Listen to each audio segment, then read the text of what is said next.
Udumo kuNkulunkulu kweliphezulu nokuthula emhlabeni kubantu abathokozelwa nguye. Bingelelo baba uNsibande, ngithi ukuthula kweNkosi makube nawe. Siyambonga ke uNkulunkulu kakhulu ukusipha leli thuba. Siyaqhubeka ke nezinkonzo zethu njengoba silungiselela uMkhosi. Mangiphawule ke nokho ukuthi isimemezelo sikaNgumongameli izolo sishintshe yonke into. Bekufanele ngibe nenkonzo ekhaya kwaCele kusasa ngomhla ka-30 engangimemezelile ngesonto. Kusekuvaliwe-ke nje ukukhonza, kuvaliwe ezinsukwini eziwu-14 ezizayo. Ushilo wathi after 14 days kuzo-review-wa isinqumo. Kungenzeka siqhubeke noma kube ngcono, kuzoya ngokuthi abantu baziphethe kanjani eNingizimu Afrika. Bekufanele sibe nenkonzo yokuhlukanisa unyaka ebizongena ngo-6 mhla ka-31 iphume ngo-9 okungenani. Nayo-ke ngeke isababikho. Izinkonzo-ke zonke besizoba nazo zokuzila ukudla ngokuthi siye enkonzweni njalo ntambama, ngeke sisakwazi ukuya enkonzweni. Sengizozenza ngikhona la ekhaya njengazo lezi engizenzayo. Kusho ukuthi-ke ngeke sisakwazi kuze kubeke ileso sikhathi umongameli ezivumela ngaso. Phela umthetho uyalalelwa, abaphathi bayahlonishwa. Ake sikhuleke-ke singakayizwini lenkosi.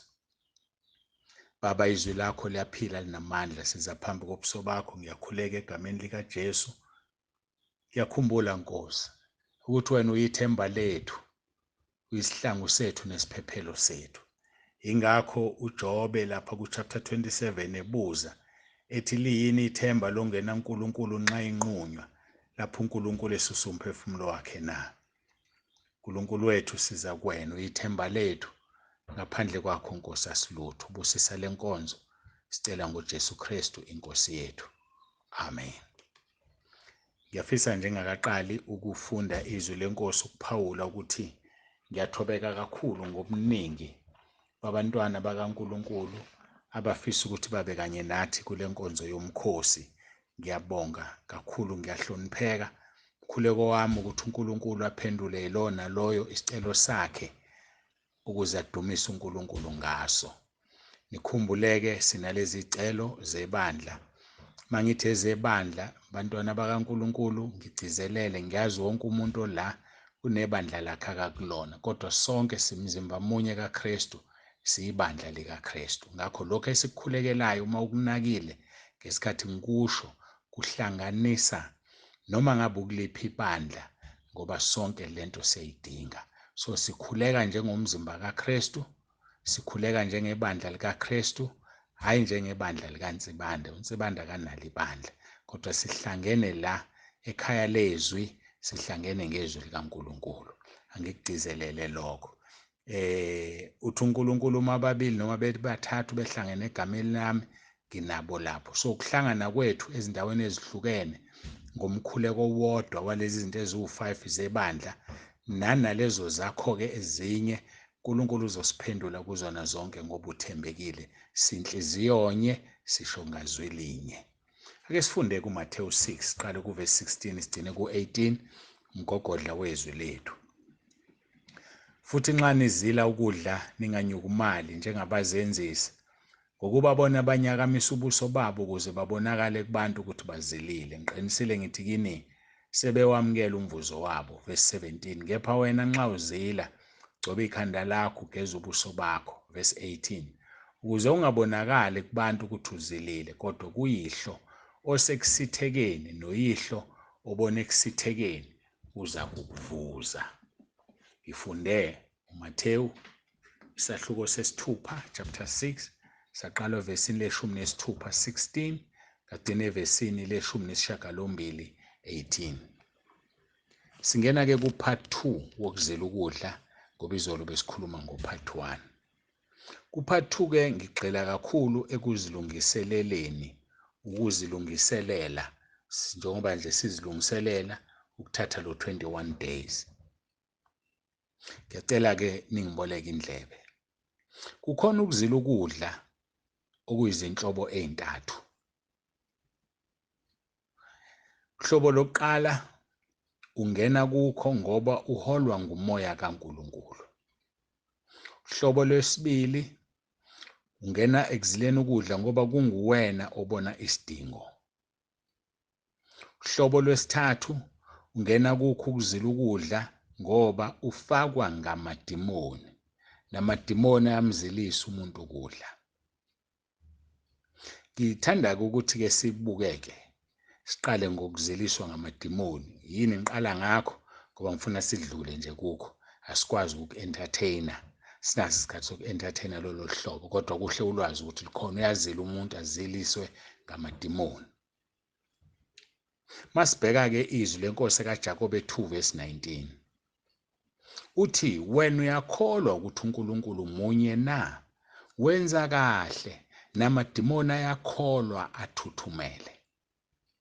Ayakholwa amadimoni, ayathuthumela futhi amsaba uNkulunkulu. Inkinga yawo awanayo imisebenzi. Sibheka abaseKorinte besibili, chapter 11, verse 14 no-15. Akumangalisi ngokuba uSathane uqobo uziguqula ingelosi yokukhanya. Ngakho akuyinto enkulu uma nezikhonzi zakhe ziziguqula izikhonzi zokulunga ezikuphela kwazo kuyakuba njengokwemisebenzi yazo. Bayazila abantu beziliswa amadimoni. Ake ngikhulume nje ngoba lokho siyakwazi kukhona ngishumayelile ngakho. Abefundisi abathwele bethwalela ibandla baye enyangeni. Liyazila lelo bandla. Lizila kubani? Lizila kuSathane, liziliswa amadimoni ukuze abazalwane badomeke, bacabanga ukuthi bakhonza uNkulunkulu ngeqiniso kanti bazilile. Ukuziliswa amadimoni lokho. Uyibambe nje impela ifasting 21 days, even 40 days, kanti ukubanjiswa amadimoni. Azishaya ingelosi yokukhanya ukuze sizibone siyibandla eli-right, kanti amadimoni akhontrola leyo ndawo. Igadeke leyo nto mzalwane. Uthola ukuthi omunye azilele umngani wakhe noma umakhelwane wakhe umhlukumezile. Ngizomzilela ukudla. uNkulunkulu uzomshaya, kamazi uNkulunkulu wami. Uzuliswa amadimoni uma wenze njalo. Enye i-devil worshipper yakhulekelwa, yakhululwa. Yasitshela yathi uma kunomfundisi ozobeka itende e-powerful esebenzela uNkulunkulu bayaziliswa emkhathini. Kuthiwa bazile bathandaze kuSathane, bamtshele ukuthi akungaphenduki umuntu kule ndawo. Bavikela abantu, bavikela idakwa, bakhuleke bethi idakwa idakwe kakhulu. Abafebayo bafebe kakhulu. Akungasindiswa umuntu. Afike inceke kaNkulunkulu ishumayele, mayingathandazile nayo yazila ukudla, kugcine engaphendukanga muntu, aphasile amadimoni, azila ukudla, azilisa ama-devil worshippers. Asidluleke ngithi angifuni ukukhuluma ngalento i-entertainer nje, entertain uSathane. Ukuzila ukudla uholo moya kaNkulunkulu. Number 2. Mawusibheka izwi lenkosi uMathewu 4:1-2, khona uJesu waholelwa ngumoya ehlane ukuba lingwe uSathane. Esezile ukudla izinsuku ezingama-40 nobusuku obungama-40 wagcina walamba. Yakubona-ke lokhu ukuzila. Lithi izwi lenkosi uJesu waholelwa ngumoya ehlane ukuba lingwe nguSathane. Wayeseyazila. So kusho ukuthi umoya kaNkulunkulu wamfaka phi? Kwi-fasting. Ngoba wayazi umoya kaNkulunkulu udinga ukuqina ngoba uSathane wayezomhlasela abhekane naye ngqo. Uma uNkulunkulu ekufaka kule nkonzo awubuzani nenyama negazi, uyemukela ngezandla zombili. Izinto engifuna uziqaphele uma uzilisa umoya ongcwele. Okwesibili, awumemezeli, awutshela abanye abantu. Futhi awumemi. Awusho ukuthi wesibanibani ake sizile ukudla. Cha. Kuziliswe wena. Qaphela ungamemi ufaka abantu abazokuzilisa ukudla. Kanti bona bayisitha abazokwenza ushayeke. uNkulunkulu angakuniki lokho kufanele akunikeze khona ngoba umemile. Awumemezeli, awutsheli abanye abantu. Point number 3. Uyozwe ukhishwe ngumoya ongcwele. Ulalele kahle ukuthi ukhishwa nguye ngempela yini ngoba noSathane uyakukhipha. Khumbula sikhuluma phansi kwesihloko sokuthi uma ufakwe ngumoya ongcwele ekuzileni ukudla, uyoze ukhishwe ngumoya ongcwele.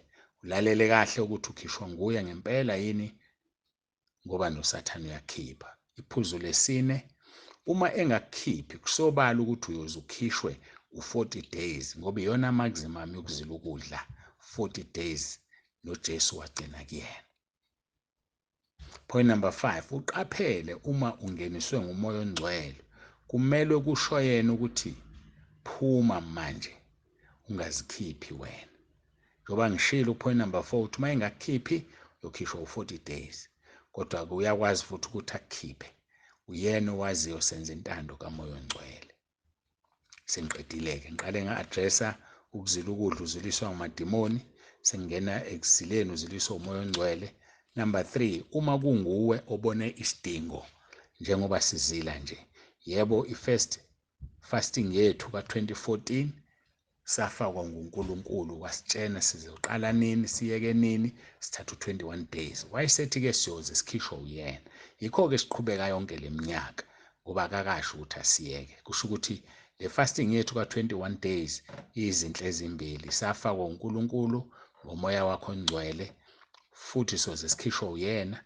Nathi isidingo siyasibona njengoba nawe ukanye nathi ngoba isidingo uyasibona. Asicaciseke uma kuwena obona isidingo. Daniel 10 verse 12. Wayesethi uGabriyeli ingelosi kimi, uDaniel loyo wayibhala.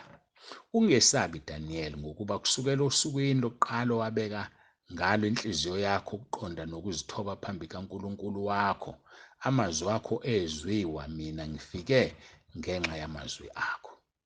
Lana sibona ingelosi ikhuluma noDavide ukuthi njengoba wena wathatha isinqumo wabeka inhliziyo yakho ukuqonda nokuzithoba phambi kaNkulunkulu, ngoba ukuzila ukudla usuke ufuna ukuqonda nokuzithoba phambi kaNkulunkulu, ithi uGabriyeli ezwiwa amazwi akho. Sizogxila-ke ekutheni uzilungiselela kanjani uma kunguwe obone isidingo. Number 1, bhala phansi into noma izinto ofisa ukuzicela, ilist ufisa ukuzicela egameni likaJesu, zibhale phansi. Nginikezile izolo ilist yebandla izinto eziwu5. Iba neyakho-ke futhi ilist. Kuzoba kuwena ukuthi uzothi uma ukhuleka, ngoba masizila ukudla sikhuleka kaningi ngosuku, sifunda izwi kaningi. Khumbula uzinike ithuba lokulala. Ngisho ukulala emini mina, angisho ukulala ubuthongo, uhuqa ubuthongo noma ubuthongo bobuvila. Nika uNkulunkulu ithuba lokukhuluma nawe.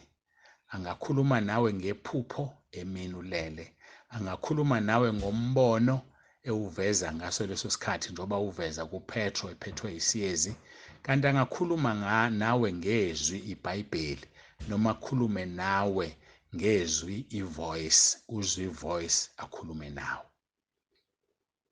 Ziningi indlela zokukhuluma kukaNkulunkulu, ngifuna ukugcina kulezo kwamanje. Yikho-ke ngithi funda izwi, thandaze kaningi, ulale, ngoba mhlawumbe uzokhuluma nawe ulele. Kwesikhathi awuzulala ngisho ubuthongo, uzocimisa amehlo vele qhamuka umbono akhulume nawe. Siyakwazi-ke lokho uNkulunkulu ukusebenzisile, siyakwazi, ngiyaqonda, ngakunikeza ibonakaliso eziningi ekhuluma nami ngaleyo ndlela.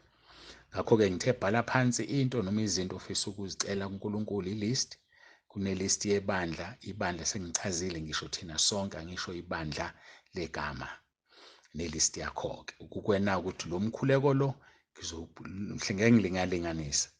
Ngo-9 ngiyalinganisa. Ngo-9 ngizokhuleka umkhuleko wami wezinto zami. Ngo-10 ngikhuleka umkhuleko wezinto zebandla. Ngo-11 ngikhuleka umkhuleko wami.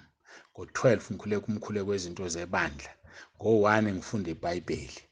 Ngo-2 ngiyaphumula, ngiyalala noma ngenzani.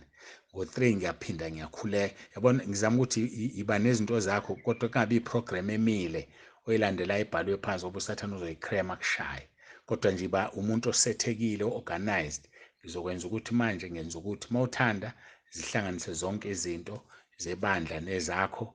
Uma uzothola unento eyodwa, unezimbili noma unezingaki, kodwa yiba nje nesystem yakho uNkulunkulu.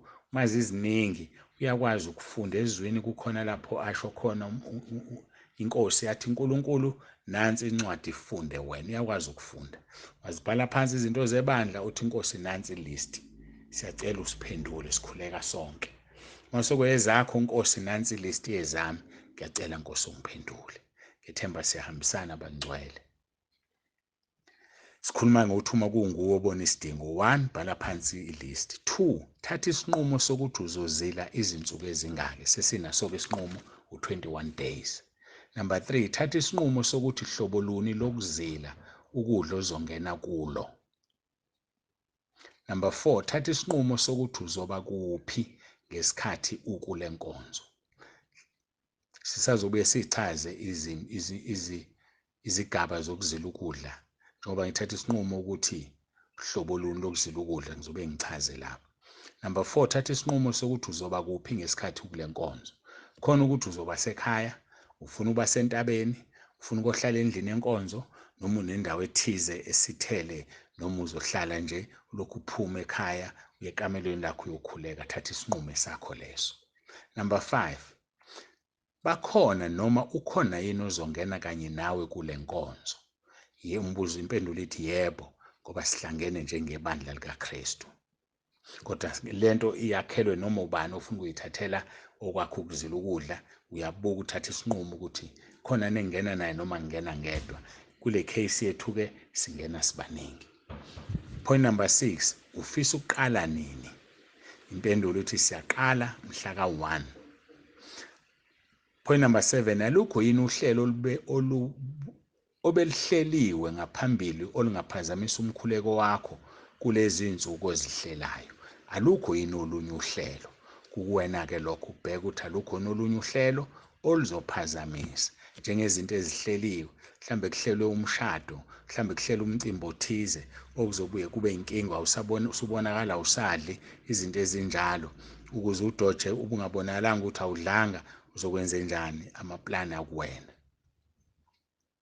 point 7 loyo uthi alukho yini uhlelo obelihleliwe ngaphambili olungaphazamisa umkhuleko wakho kulezi insuku ozihlelayo point number 8 khuleka umazisi uNkulunkulu ngohlelo lwakho futhi zonke lezi zinto mazisa uNkulunkulu Nkosi ngiqala ngesikhathi esukuthi ngizoyika ngesikhathi esukuthi ngizofasta nobani noma angifasti ngingedwa ngizoqala ngelanga konke nje ukumtshela uNkulunkulu khumbula iZaga 3 uverse 5 yak 6 lithi ungenciki kokwakho ukuqonda mazise yena ezindleleni zakho zonke yena uzoqondisa imikhondo yakho yini imikhondo ilezi zinto ezisithele umazisa uNkulunkulu Nkosi ngifuna ukwenza u1 2 no3 yena uzobe selungisa imikhondo yakhe sekucabela izimpi izokushaya akulungisele mazisa iZaga 3 verse 5 and 6 ake sichaze izinhlobo zokuzila ukudla izinhlobo zokuzila ukudla 1 ukuzila ungadli ungaphuzi lutho dry fast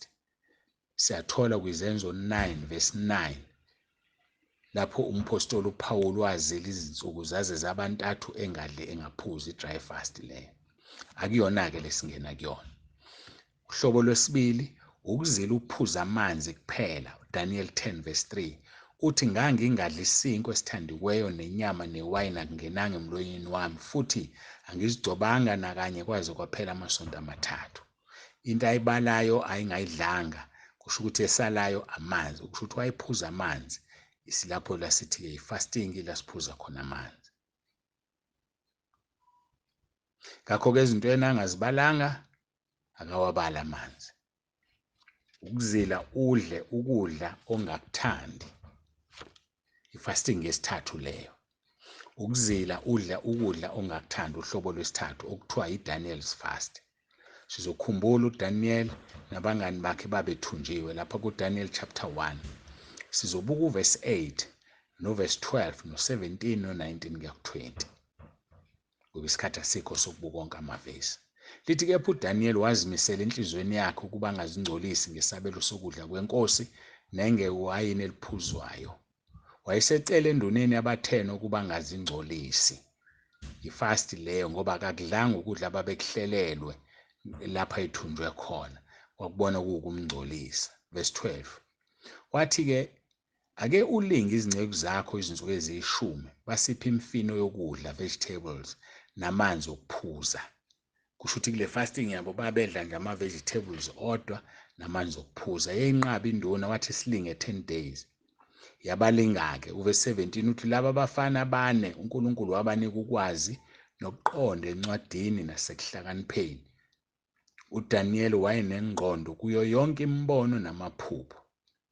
Inkosi yakhuluma nabo phakathi kwabo bonke, akufunyaniswanga muntu onjengoDaniel noHananiya noShadrach noMeshach okuthiwa u-Azariya base bemi phambi kwenkosi.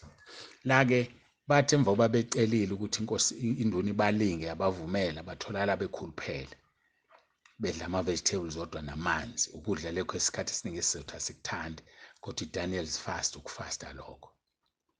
Kuthe-ke emva kweminyaka-ke emithathu bamiswa phambi kwenkosi, bathola ukuthi bahlakaniphe ngendlela emangalisayo kunabo bonke abanye bamaKhaledi ababefunda nabo kuyo yonke imibono namaphupho. Athi kuverse 20, ezintweni zonke zokuhlakanipha nezokuqonda inkosi eyayibabuza ngazo yabafumanisa bedlula kayishumi zonke izanusi nabathwebulayo ababe besembusweni wayo wonke. Ake si-analyze le ndaba. Baye ukudla isabelo senkosi, bakuzila, bakhetha imfino namanzi.